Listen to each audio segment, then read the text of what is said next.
Introduction to Classical Mythology. Of old, the Hellenic race was marked off from the barbarians as known as more keen-witted and more free from nonsense. Greek and Roman mythology is quite generally supposed to show us the way the human race thought and felt until the ages ago. Through it, according to this view, we can retrace the path from civilized man who lived so far from nature to a man who lived in close companionship with nature. And the real interest of the myths is that they lead us back to a time when the world was young and people had a connection with the earth, with trees and seas and flowers and hills unlike anything we ourselves can feel. When the stories were being shaped, we are given to understand little distinction had as yet been made between the real and the unreal.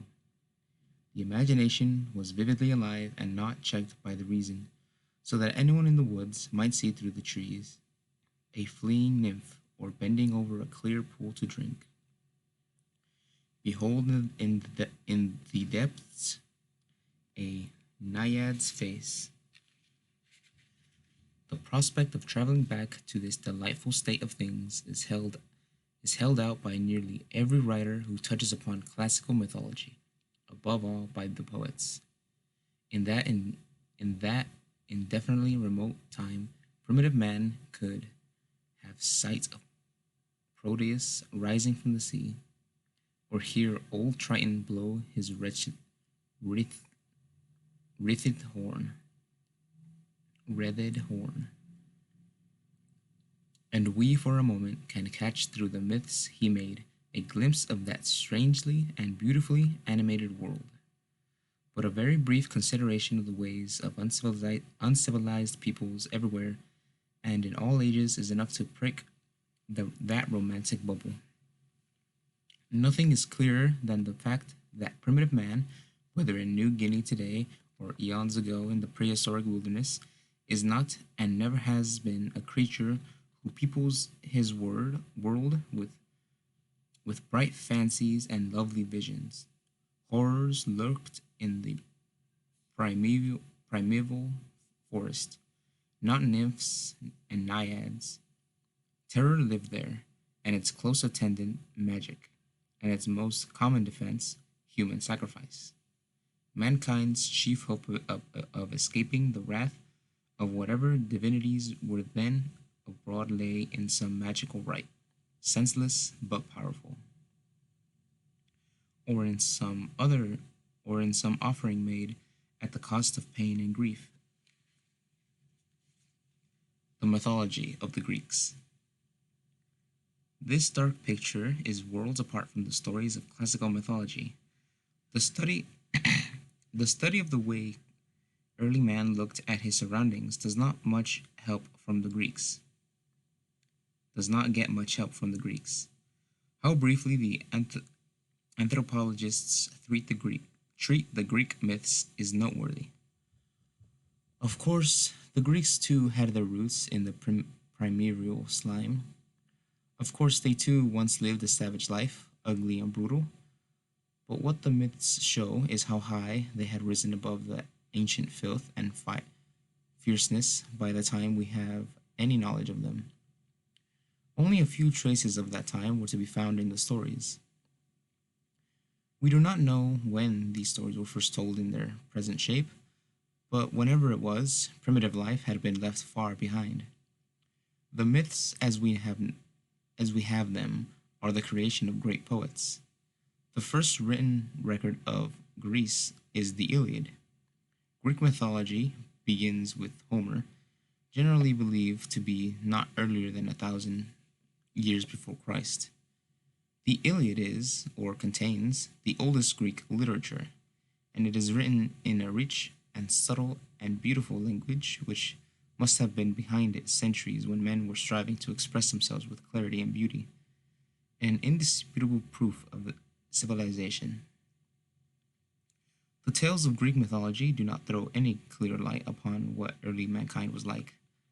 They do throw an abundance of light upon what early Greeks were like, a matter it would seem more importance to us, who are their descendants intellectually, artistically, and politically, too. Nothing we learn about them is alien to ourselves. People often speak of the Greek miracle. What the phrase tries to express is a new birth of the world with the awakening of Greece. Old things are passed away. Behold, all things are become new. Something like that happened in Greece. Why it happened, or when, we have no idea at all. We know only that in the earliest Greek poets, a new point of view dawned, never dreamed of in the world before them, but never to leave the world after them.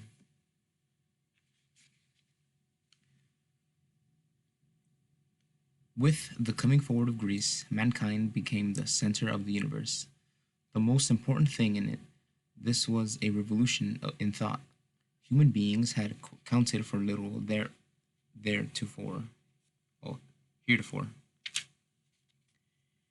In Greece, man's first real in Greece, man first realized what mankind was. The Greeks made their gods in their own image. They had not entered the mind of man before. Until then, gods had no semblance of reality. They were unlike all living things. In Egypt, a towering colossus, immobile, beyond the power of the imagination to endow with movement, as fixed in the stone as the tremendous temple columns, a representation of the human shape deliberately made unhuman, or a rigid figure, a woman with a cat's head suggesting inflexible, inhuman cruelty, or a monstrous, mysterious sphinx, aloof from all that lives. In Mesopotamia, vast beliefs of bestial shapes unlike any beast ever known, men with birds' heads and lions with bull heads, and both with eagle wings, creations of artists who were intent upon producing something never seen except in their own minds, the very consumption of unreality. These and their these and their like were what the pre-Greek world worshipped. One need only place beside them an immigration of Greek statue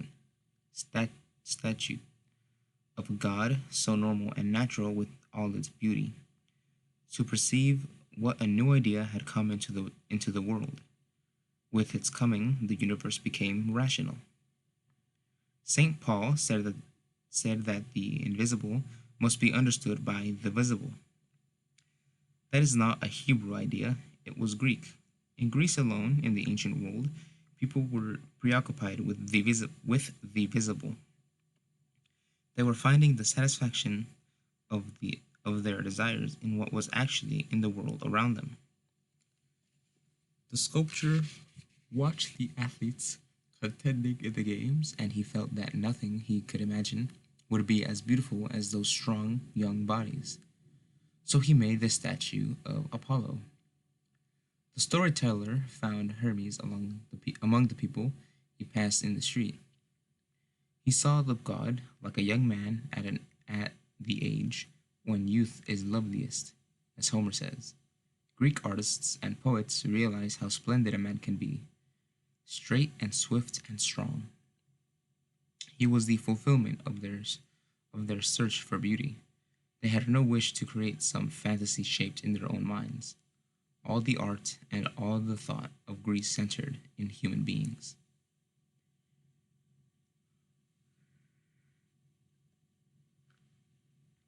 Human gods naturally made heaven familiar place, a pleasantly familiar place. The Greeks felt at home in it. They knew just what the divine inhabitants did there, what they ate and drank, and where they bankered, and how they all amused themselves. Of course, they were to be feared. They were very powerful and very dangerous when angry. Still, with proper care, a man could be quite fairly at ease with them. He was even uh, he was even perfectly free to laugh at them. Zeus, trying to hide his love affairs from his wife, invariably shown up, invariably shown up, was a capital figure of fun. The Greeks enjoyed him and liked him all the better for it. Hera was a stock character of comedy, the typical jealous wife, and her ingenious tricks to discomfort her husband and punish her rival, far from far from displeasing the Greeks, entertained them as much as Hero's modern counterpart does us today. Such stories made for a friendly feeling. Laughter in the presence of an Egyptian sphinx or an Assyrian bird beast was inconceivable, but it was perfectly natural in Olympus, and it made the gods companionable. On earth, too, the deities were exceedingly and humanly attractive. In the form of lovely youths and maidens, they peopled the woodland, the forests, the rivers, the sea in harmony with the fair earth and the bright waters. That is the miracle of Greek mythology, a hybridized world. Men freed from the paralyzing fear of an omnipotent unknown. The terrifying incomprehensibilities that were worshipped elsewhere, and the fear some spirits with which earth, air, and sea swarmed, were banned from Greece. It may seem odd to say that the men who made the myths disliked the irrational and had a love for facts, but it is true. No matter how wildly fantastic some of the stories are, anyone who reads them with attention discovers that even the most nonsensical takes place in a world which is essentially rational and matter of fact. Hercules, whose life was one long combat against preposterous monsters, is always said to have had his home in the city of Thebes, the exact spot where Aphrodite was born with the foam could be visited by an ancient tourist. It was just offshore from the island of Cythera. The winged steed Pegasus, after skimming the air all day, went every night to a comfortable stable in Corinth. A familiar local habitation gave reality to all mythical beings. If the mixture seemed childish, consider how reassuring and how sensible the solid background is as compared to the genie who comes from nowhere when Aladdin rubs the lamp, and, his task accomplished, returns to nowhere. The terrifying irrational has no place in classical mythology. Magic, so powerful in the world before and after Greece, is almost non existent. There are no men and only two women with dreadful supernatural powers. The democratic wizards and the hideous old witches who haunted Europe and America too, up to quite recent years, play no part at all in the stories. Circle, Circe, and Medea are the only witches who are the only witches, and they are young and of surpassing beauty, delightful, not horrible. Astrology, which has flourished from the days of ancient Babylon down to today, is completely absent from classical Greece. There are many stories about the stars, but not a trace of the idea that they influence men's lives. Astronomy is what the Greek mind finally made out of the stars. Not a single story has a magical priest who is terribly to be feared because he knows ways of winning over the gods or alienating them. The priest is rarely seen and is never of importance. In the Odyssey, when a priest and a poet fall on their knees before Odysseus, praying him to spare their lives, the hero kills the priest without a thought, but he saves the poet.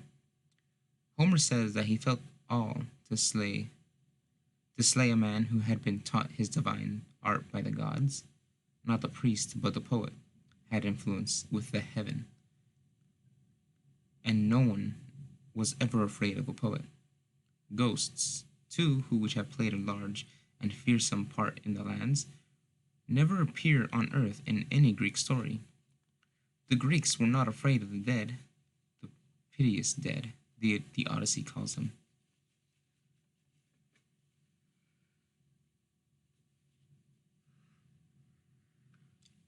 The world, the world of Greek mythology was not a place of terror for the human spirit. It is true that the gods were disconcertingly incalculable, One could never tell where Zeus's thunderbolt would strike. Nevertheless, the whole divine company, with a very few and for the most part not important exceptions, were intrinsically beautiful with the human beauty, and nothing humanly beautiful is really terrifying. The early Greek mythologists transformed a world full of fear into a world full of beauty. This bright picture has its dark spots. The change came about slowly and was never quite completed. The gods became human. The gods become human were for a very long time a very slight improvement upon their worshippers. They were incomparably lovelier and more powerful, and they were of course immortal, but they often acted in a way no decent man or woman would. In the Iliad, Hector is nobler by far than any of the heavenly beings, and Andromache indefinitely to be preferred to Athena or Aphrodite. Hera, from first to last, is a goddess on the very low level of humanity. Almost every one of the radiant divinities could act cruelly or contemplatively. A very limited sense of right and wrong prevailed in Homer's heaven, and for a long time after. Other dark spots, too, stand out. There are traces of a time when there were beast gods. The satyrs are goat men, and the centaurs are half man, half horse. Hera is often called cow faced, as if the adjective had somehow struck with her through all of her changes from a divine cow to the very human queen of heaven. There are also stories which point back clearly to a time when there was human sacrifice. But what is astonishing is not that bits of savage belief were left here and there. The strange thing is that there are so few.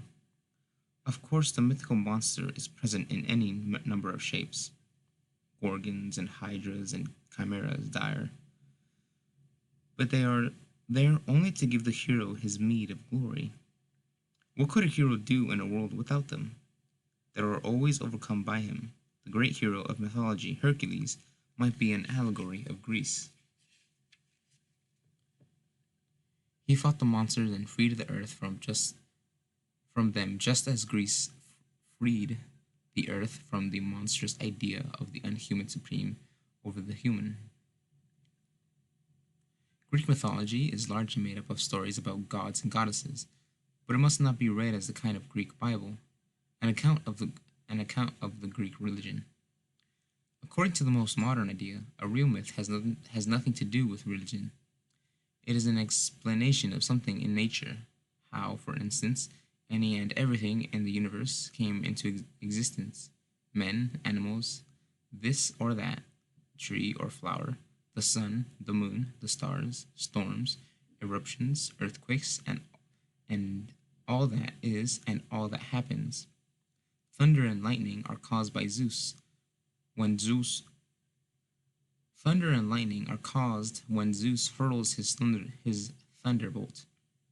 A volcano erupts because a terrible creature is imprisoned in the mountain and every now and then struggles to get free. The Dipper, the constellation, called also the Great Bear, does not set below his horizon because a goddess once was angry at it and decreed that it should never sink into the sea. Myths are early science, the result of men's first trying to explain what they saw around them. But there are many so-called myths with which explain nothing at all. These tales are pure entertainment, the sort of thing people would tell each other in a long winter's evening. The story of Pygmalion. The story of Pygmalion and Galata is an example. It has no conceivable connection with any event in nature. Neither has the quest of the Golden Fleece, nor Orpheus or Eurydice, nor many another. This fact is now generally accepted, and we do not have to try to find in every mythological heroine the moon a or the dawn, and in every hero's life a sun myth. The stories were early literature as well as early science. But religion is there too, in the background, to be sure, but nevertheless plain to see. From Homer through the Tradians, and even later, there is a deepening realization of what human beings need and what they must have in their gods. Zeus the Thunderer was, it seems certain, once a rain god. He was supreme even over the sun because rocky Greece needed rain more than sunshine, and the gods of gods would be the one who could give the precious water of life to his worshippers. But Homer's Zeus is not a fact of nature. He is a person living in a world where civilization has made an eternity, and of course, he has a standard of living right and wrong. He has a standard of right and wrong. It is not very high, certainly, and seems chiefly applicable to others, not to himself, but he does punish men who lie and break their oaths. He is angered by any ill treatment of the dead, and he pities and helps old Priam when he goes to a suppliant to Achilles. In the Odyssey, he has reached a higher level. A Swinard there says that the needy and the stranger are from Zeus, and he who fails to help them sins against, and those who fails to help them sins against Zeus himself.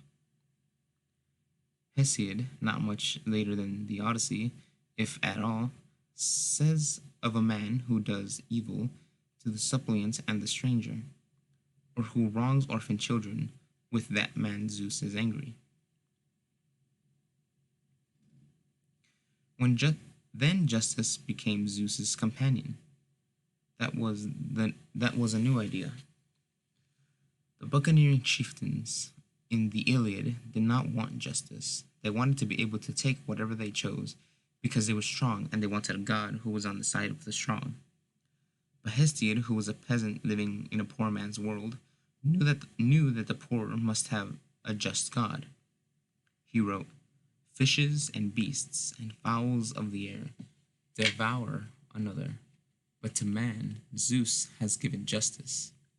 Beside Zeus on his throne, justice has her seat." These passages show that the great and bitter needs of the helpless were reaching up to heaven and changing the God of the strong into the protector of the weak. So back of the stories of an amorous Zeus and a cowardly Zeus and a ridiculous Zeus, we can catch sight of another Zeus coming into being. As men grow continually more conscious of what life demanded of them and what human beings needed in the god they worshipped, gradually this Zeus displaced the others until he occupied the whole scene.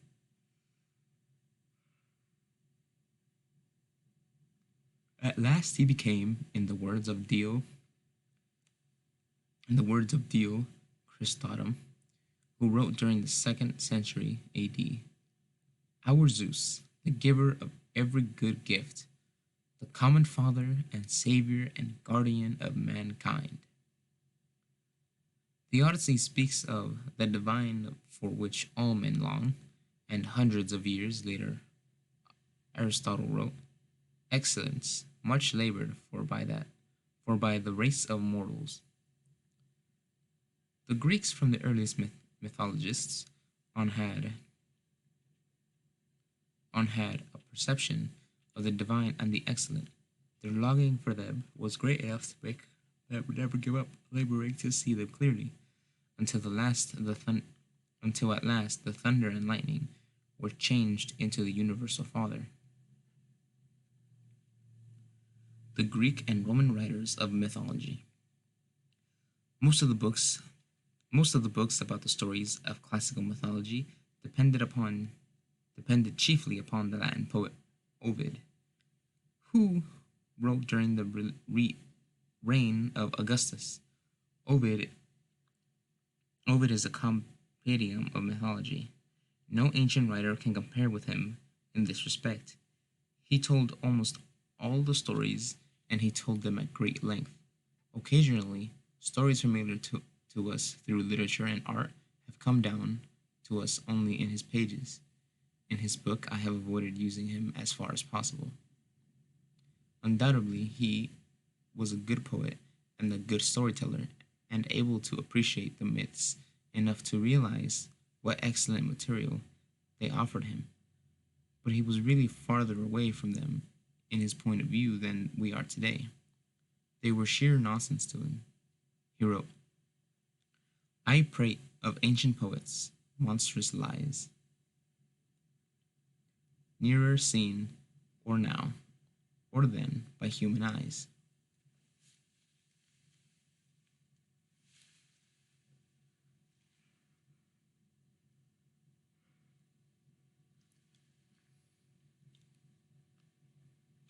He says he says in effect to his reader, never mind how silly they are, I will dress them up so prettily for you that you will like them. And he does, often very prettily indeed. But in his hands the stories in which were factual truth and solemn truth to the early Greek poets, Hesiod and Pindar, the vehicles of deep religious truths to the Greek tragedians, to the Greek tragedians became idle tales, something witty and diverting, often sentimental and distressingly rhetorical. The Greek mythologists are not rhetoricians, rhetoricians, and are notably free from sentimentality.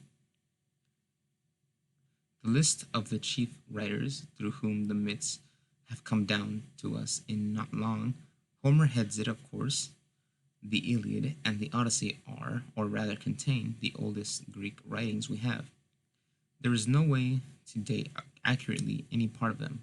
Scholars differ widely and will no doubt continue to do so.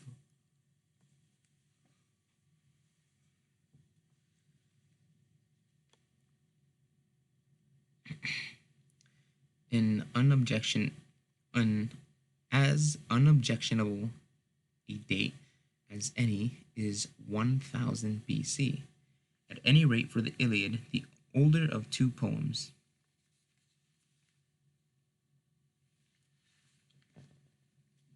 In all that follows here and in the rest of the book, the date given to us is to be understood as before Christ, unless it is otherwise stated. The second writer on the second writer on the list is sometimes placed in the ninth century, sometimes in the 8th. Hesiod was a poor farmer whose life was hard and bitter. There cannot be a greater contrast than that between his poem, The Works and Days, which tries to show men how to live a good life in a harsh world, and the courtly splendor of the Iliad and the Odyssey.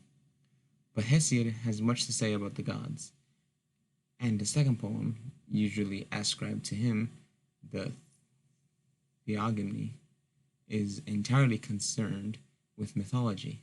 If Hesiod did write it, then a humble peasant living on a lonely farm far from cities was the first man in Greece to wonder how everything had happened. The world, the sky, the gods, mankind, and to think out of and to think out an explanation. Homer never wondered about anything. The Theogony is an account of the creation of the universe and the generations of the gods, and it is very important for mythology. Next in order come the Homeric hymns, poems written to honor various gods. They cannot be definitely dated, but the earliest are considered by most scholars to belong in the end of the 8th century or the beginning of the 7th. The last one of importance, there are 33 in all, belongs to 5th century or possibly 4th century Athens. Pindar, the great lyric poet of Greece, began to write toward the end of the 6th century. He wrote odes in honor of the victors in the games at the great national festivals of Greece, and in every one of his poems myths are told or alluded to. Pindar is quite as important for mythology as Hesiod.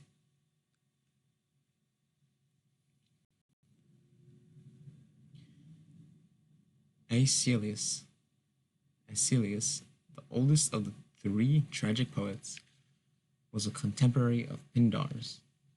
The other two, Sophocles and Euripides, were a little younger. Euripides was the youngest, died in the end of the 5th century, except for Aeschylus. Persians written to celebrate the victory of the Greeks over the Persians at Salamis. Salamis. All the plays have mythological subjects. With Homer, they are the most important source of our knowledge of the myths. The great writer of comedy, Aristophanes, Aristophanes, the great writer of comedy, Aristophanes, who lived in the last part of the 5th century and the beginning of the 4th, refers often to the myths, as do also two great prose writers, Herodotus, the first historian of Europe, who was a contemporary of Euripides, and Plato, the philosopher, who lived less than a generation later. The Alexandrian poets lived around 250 BC. They were also called because when they wrote, the center of Greek literature had moved from Greece to Alexandria in Egypt. Apollonius of Rhodes told at length the quest of the Golden Fleece, and in connection with the story of a number of other myths. He and three other Alexandrians who also wrote about mythology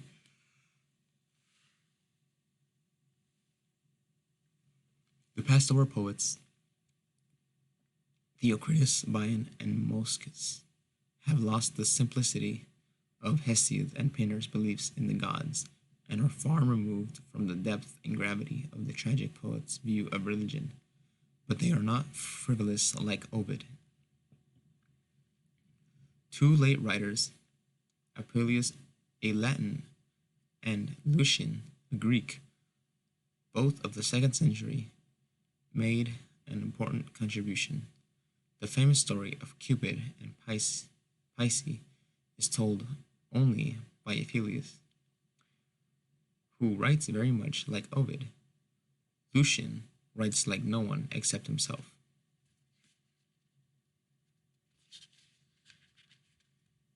He satirized the gods. In this time, they had become a joking matter. Nevertheless, he gives by the way a good deal of information about them. Apollodorus, also Greek, is, next to Ovid, the most voluminous ancient writer on mythology, but unlike Ovid, he is very matter-of-fact and very dull. His date has been differently set all the way from the 1st century BC to the 9th century AD. The English scholar, Sir J.G. Fraser, thinks he probably wrote in either the 1st or 2nd century of our era. The Greek Pausians, an erudite traveler, the author to the first guidebook ever written, has a good deal to say about the mythological events reported to have happened in the places he visited. He lived as late as the 2nd century AD, but he does not question any of the stories. He writes about them with complete seriousness. Of the Roman writers, Virgil stands far ahead. He did not believe in the myths any more than Ovid did, whose contemporary he was, but he found human nature in them, and he brought mythological personages to life as no one had done since the Greek tragedians. Other Roman poets wrote of the myths. Catullus tells several of the stories, and Horace alludes to them often, but neither is important for mythology. To all Romans, the stories were indefinitely remote, mere shadows. The best guides to a knowledge of Greek mythology are the Greek writers, who believed in what they wrote.